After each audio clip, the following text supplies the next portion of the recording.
Good evening. Ellarigu namaskara. We are in the next episode of the Master Plan series to discuss the RMP 2031. And in this episode, we will talk about housing. Master Plan nalli for the next 15 years, 20 years, how many people will come to Bengaluru? And what will be the housing requirement of the people who come to Bengaluru?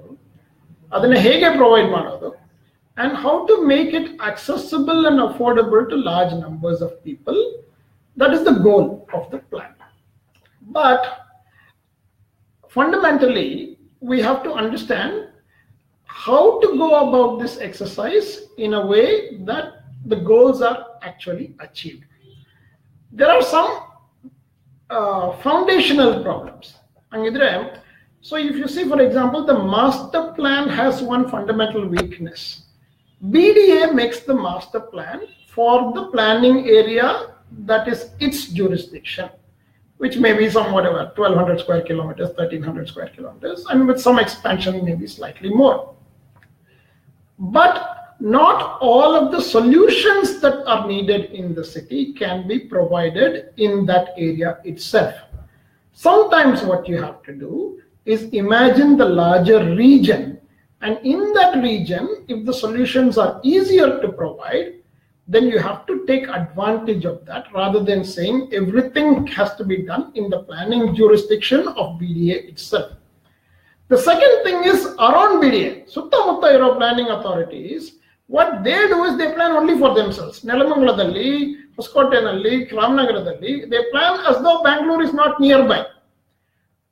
But that doesn't make any sense either. As the city grows, it comes closer and closer to these other planning districts, and therefore the planning of those areas also has to incorporate the footprint of Bangalore, and we need a regional strategy. So now that exercise is continuing in a certain way.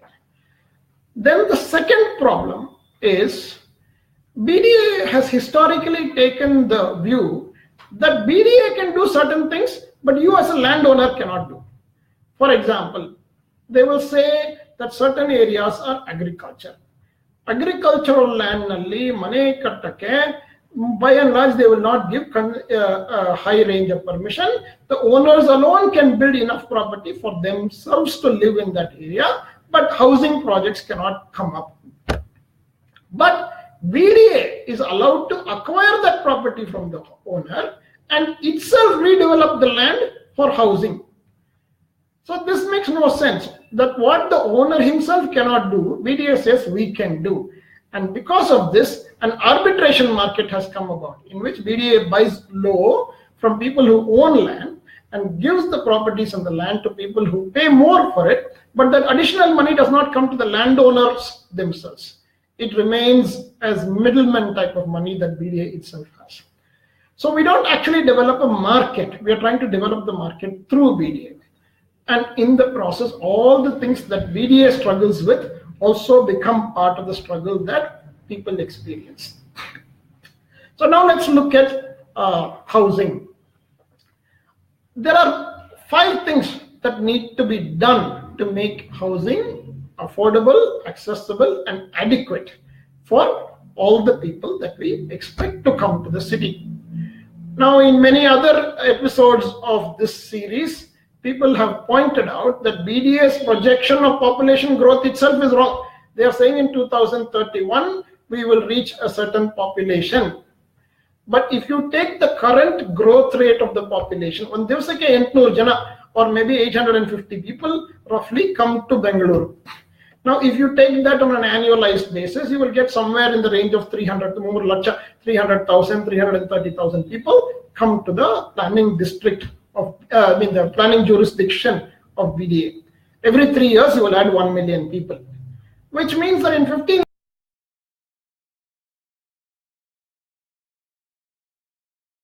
okay, Manta? I don't know. You'll have to maybe look at that. Okay, we'll drop the connection briefly, but let's continue.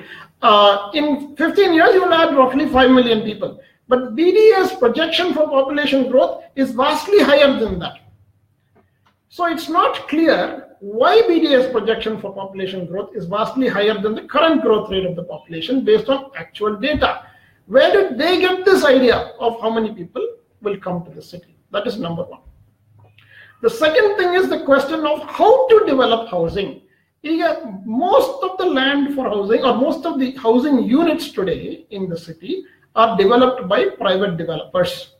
BDA does a few projects here and there, but mostly so by and large none of that happens. Very little of the market, the need for housing is met by BDA itself. Even in low income housing, BDA is not actually meeting anywhere near the demand. So what does BDA do? BDA says there is a certain estimate, and they are depending on private developers to create the market, private developers and individual property owners. So let's say that 100 people, let's say 100 people need to be provided houses, and BDA will say, oh, 30% is middle class and rich housing, 30% can be, let's say, lower middle class housing, and maybe another 40% of the houses are needed for poor people. If that is the situation, now BDA has to make sure that while the building plan approval is given for buildings to come up, that is also in the ratio of 30-30-40. But that doesn't happen. Applications for building plan approval come one by one by one. ನೀವು ಹೋಗ್ತೀರಾ ಮೊದಲೇ ನನಗೊಂದು ಮನೆ ಕಟ್ಟಬೇಕಂತ ನಿಮ್ಮ application ಕೊಡ್ತೀರಾ. Now BDA looks at that application and says, okay sir, ಇಷ್ಟು ಮಾಡಿ ಈ ಅಡ್ಜಸ್ಟ್ಮೆಂಟ್ ಮಾಡಿ ಆ ಸೆಟ್ ಬ್ಯಾಕ್ ಮಾಡಿ ಇದೆಲ್ಲ ಹೇಳಿದ್ಮೇಲೆ you build your house. Then I build my house, my friend goes, your neighbor goes, your father goes, various people go and build houses. This process does not guarantee that the outcome will be 30-30-40 for rich people, middle income people and poor people. It only guarantees that whoever comes to apply for building plan approval and whose our building plan is approved, that is the ratio in which you will get the outcomes also. So now that is one fundamental problem. Approval kodavagane, we must be guided by the process. We must say, ee varsha mane kattake we will give, let us say 100,000 building plan approval permits. Out of that 100,000 building plan approval permits, only 30% will be for upper middle class and rich housing. Another 30% will be for lower middle class housing. After you have to have the goal into the permitting process itself. That does not happen.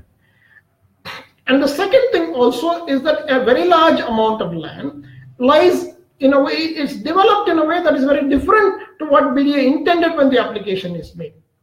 For example, in layout Madavaga, the assumption was every land parcel will be for single family homes. But if you go to many of the old layouts, many of the single family home parcels have now been converted into G+3 units, G+2 units, in which more than 1 or 2 families are living. So this continuous change in the data has to be factored in while projecting the future of the land requirement as well.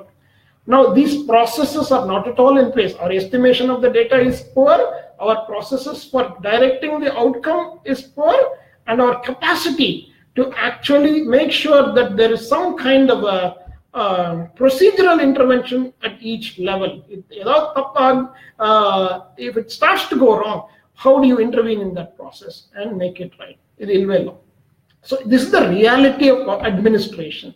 Therefore, we have to make a plan that recognizes the reality. If you look at the last master plan of BDA or the previous master plan, from that you will not be able to conclude that any of the goals that were sought in that plan were actually achieved. There is 8% or 9% compliance with the master plan. When there is only 8% or 9% compliance with the master plan, we have to ask ourselves, why is there only such low compliance with the master plan? And unless we expect this to dramatically somehow change in the future, how can we still reach certain objectives given the reality of governance and administration? We have to ask that question, because otherwise you can make any plan and that plan will never become successful. So in the context of housing, there are 5 things that need to be done to make sure that housing is available, accessible, and affordable. All of those kinds of things. Right? The first thing is that we must increase the supply of housing by saying you cannot keep land idle. 10-12 ವರ್ಷ ಮುಂದೆ Arkavathi layout ಮಾಡುವಾಗ BDA gave a notification. ಆ notification ನಲ್ಲಿ ಬೆಂಗಳೂರು ಬೆಳೀತಾ ಇದೆ. Therefore, to accommodate people who are coming newly, ನಾವು ಹೊಸ layout ಮಾಡಬೇಕು. ಈ ಲೇಔಟ್ ನಲ್ಲಿ there is urgent demand because for this new layout, because the population is growing and we have to build houses. That was the notification ಕೊಟ್ಟರು. ಆ notification ಕೊಟ್ಟಿದ ಮೇಲೆ ಸುಮಾರು ಜನರು ನನಗೊಂದು ಲೇಔಟ್ ಬೇಕು, ಅದೊಂದು ಲೇಔಟ್ ನಲ್ಲಿ ಸೈಟ್ ಬೇಕು ಅಂತ ಅಪ್ಲೈನೂ ಮಾಡಿದ್ರು. ಅವರಿಗೆ ಸೈಟ್ ಅಲಾಟ್ಮೆಂಟ್ ಆಗಿದೆ. But if you go to many of the layouts that have been developed around that time, many of the sites are still vacant. How is it possible that if there was urgent demand for housing, and on the basis of that urgent demand, the notification for acquiring somebody's land and creating housing was done, how is it possible that 10 years later or 12 years later, the house has not still come up? What this tells us is that the demand for housing does not automatically turn into supply of housing for the people who need it. Because there is speculative buying and the hoarding of land in a way that says, housing may be needed, but unless you connect the need for housing with need for housing with the supply of housing, you cannot make sure that those who need the housing actually get access to it. Therefore, the first thing that BDA needs to do is create a situation by which there is no incentive for vacant land. They have to either tax vacant land at a higher level, or they have to ensure that all allocations of land for housing actually quickly convert into housing. Otherwise, the allocation should be cancelled and revert to BDA for subsequent development, or whoever for subsequent development. So, unlocking vacant land is an important part of the strategy. The second thing is that you have to reduce the cost of housing. ಈಗಿರೋ ಸ್ಥಿತಿನಲ್ಲಿ ಯಾರ್ಯಾರಿಗೆಲ್ಲ ಬೆಂಗಳೂರಿನಲ್ಲಿ already ಒಂದು ಮನೆ ಇಲ್ವೋ ಅಂತವ್ರಿಗೆ ಹೊಸದಾಗಿ ಒಂದು ಮನೆ ಕಟ್ಟೋ ಚಾನ್ಸೇ ಇಲ್ಲ. We have reached a situation where 80% of the people who live in the city cannot afford to build a house in the city because it is simply out of reach for them.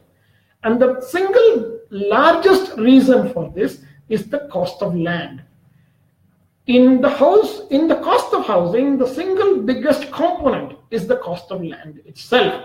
In many houses, the cost of land is 50% or more compared to of the cost of housing itself. Can we now separate the cost of land from the cost of housing, and what are the strategies that separate the cost of land from the cost of housing? Can we think of 99-year leases of land rather than purchase of land?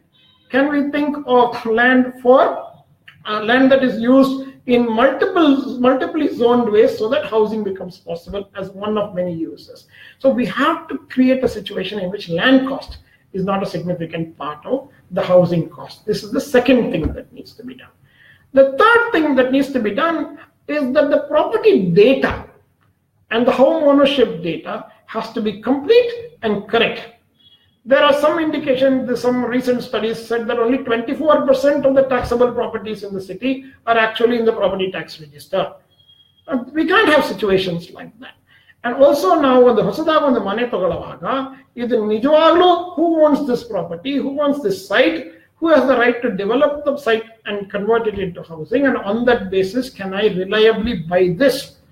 If I'm not able to do that, that itself diminishes the market in a significant way and makes housing less accessible to people.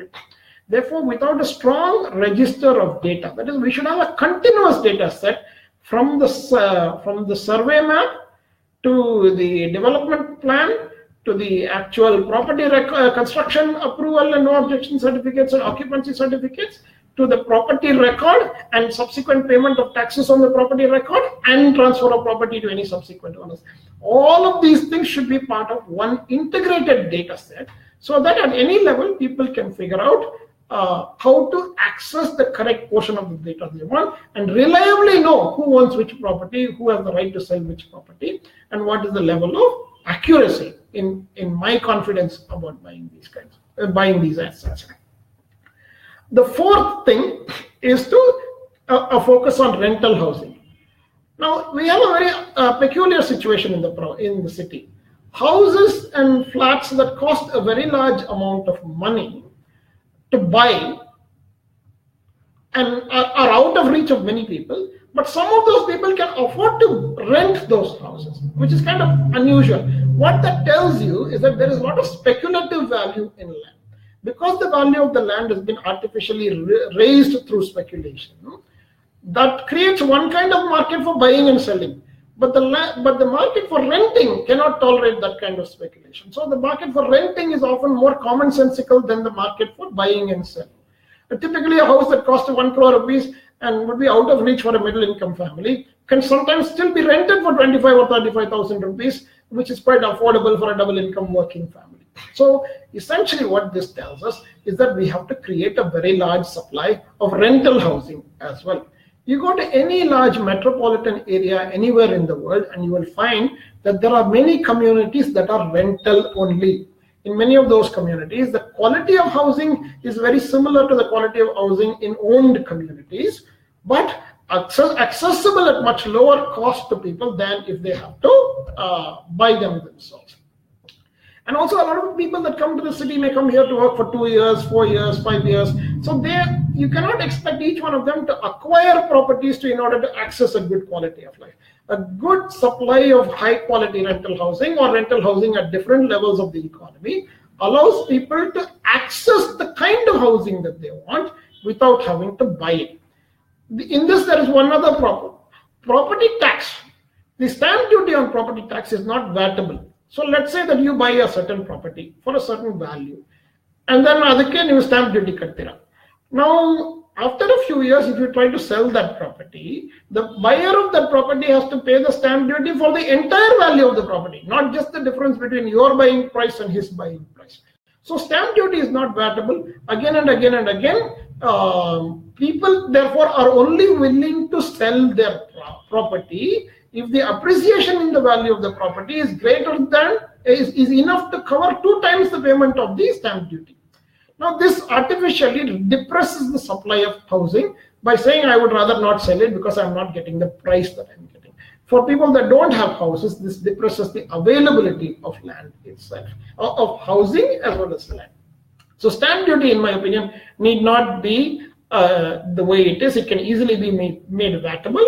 Yes, some revenue would be lost, but I also think that there are multiple ways of maximizing revenue from land and property, which can be considered instead of actually depressing the supply of housing itself by keeping the stamp duty high.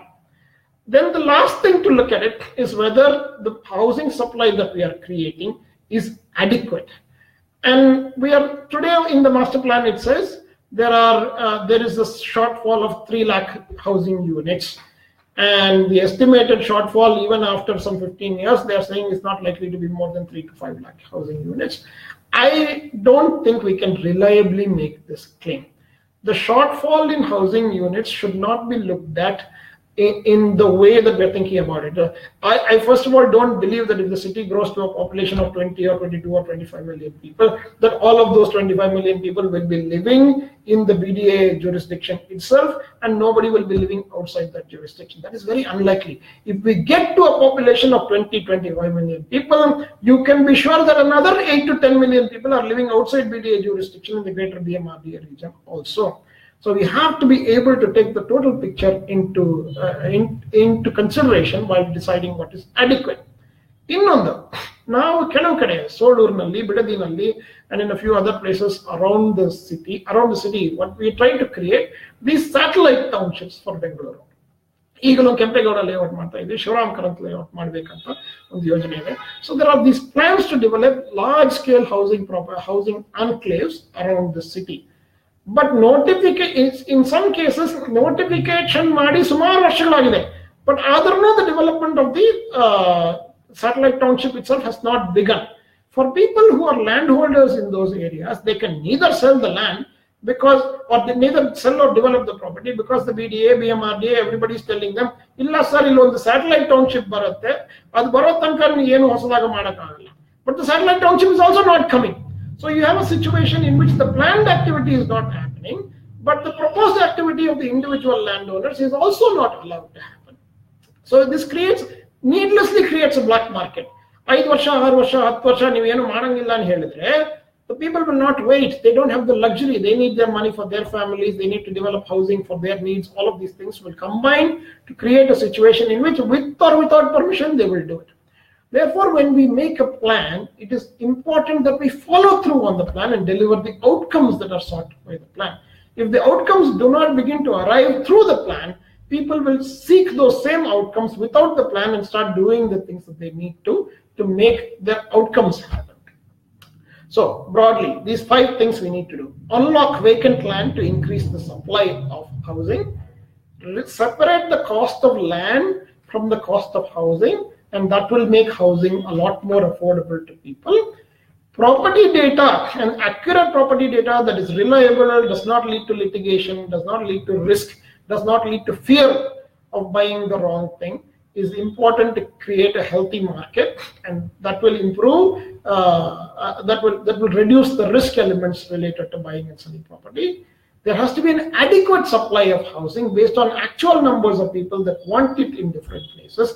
And adequate also has to mean that in the building plan approval process for different economic segments of the population, the building plan approval process itself assures them that they will get the number of properties that they need for each segment of the population.